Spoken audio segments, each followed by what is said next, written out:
ವಿಜಯನಗರ ಜಿಲ್ಲೆಯ ಹರಪನಹಳ್ಳಿ ತಾಲೂಕು ಅರಸೀಕೆರೆ ಹೋಬಳಿಯ ಹಿರೇಮೆಗಳಗೆರೆ ಗ್ರಾಮದಲ್ಲಿ ಮಹಿಳಾ ಮತ್ತು ಮಕ್ಕಳ ಕಲ್ಯಾಣ ಇಲಾಖೆ ವತಿಯಿಂದ ಮಂಗಳವಾರ ಹಮ್ಮಿಕೊಂಡಿದ್ದ ಪೋಷಣೆ ಅಭಿಯಾನ ಮಾಸಾಚರಣೆ ಕಾರ್ಯಕ್ರಮ ಉದ್ಘಾಟಿಸಲಾಯಿತು. ಹರಪನಹಳ್ಳಿ ಶಾಸಕಿ ಎಂಪಿ ಲತಾ ಮಲ್ಲಿಕಾರ್ಜುನ್ ಅಭಿಯಾನದ ಅಂಗವಾಗಿ ಪ್ರದರ್ಶನಕ್ಕೆ ಇಟ್ಟಿದ್ದ ಪೌಷ್ಟಿಕ ಆಹಾರ ವೀಕ್ಷಣೆ ಮಾಡಿ ಪ್ರಶಂಸೆ ವ್ಯಕ್ತಪಡಿಸಿದರು. ಕ್ಷೇತ್ರ ಆರೋಗ್ಯ ಶಿಕ್ಷಣಾಧಿಕಾರಿ ಭುವನೇಶ್ವರಿ ಮಾತನಾಡಿ, ಪೌಷ್ಟಿಕ ಆಹಾರ ಪದ್ಧತಿಯು ಶಿಶು ತಾಯಿ ಮರಣದ ಪ್ರಮಾಣ ತಗ್ಗಿಸಲು ಸಹಕಾರಿಯಾಗಲಿದೆ. ಗರ್ಭಿಣಿ ಮಹಿಳೆ ಮತ್ತು ಮಕ್ಕಳಲ್ಲಿ ಅಪೌಷ್ಟಿಕತೆ ನಿವಾರಣೆಗೆ ಪೋಷಣೆ ಅಭಿಯಾನ ಹಮ್ಮಿಕೊಳ್ಳಲಾಗುತ್ತಿದೆ.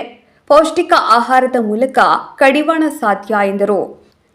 ಹಿರೇಮೆಗಳಗೆರೆ ವಲಯದ 17 ಅಂಗನವಾಡಿ ಕಾರ್ಯಕರ್ತೆ ಸಹಾಯಕಿಯರು ವಿವಿಧ ಬಗೆಯ ತರಕಾರಿ, ಮೊಳಕೆಕಾಳು ಆಹಾರ ತಯಾರಿಸಿದ್ದರು.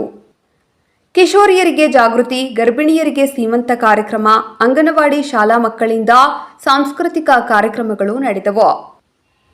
ಪಂಚಾಯಿತಿ ಅಭಿವೃದ್ಧಿ ಅಧಿಕಾರಿ ವಿಜಯಕುಮಾರ್, ಮಹಿಳಾ ಮತ್ತು ಮಕ್ಕಳ ಕಲ್ಯಾಣ ಇಲಾಖೆ ಮೇಲ್ವಿಚಾರಕಿ ಜಯಶ್ರೀ, ಡಾಕ್ಟರ್ ವೀಣಾ, ಪಾರ್ವತಿ, ವೆಂಕಟೇಶ್, ಅಹಮದ್ ಮೂಬಿನ್ ಇತರರು ಭಾಗಿಯಾಗಿದ್ದರು. ವರದಿ ಮಹೇಶ್ ಅರಸೀಕೆರೆ, KS News 24/7.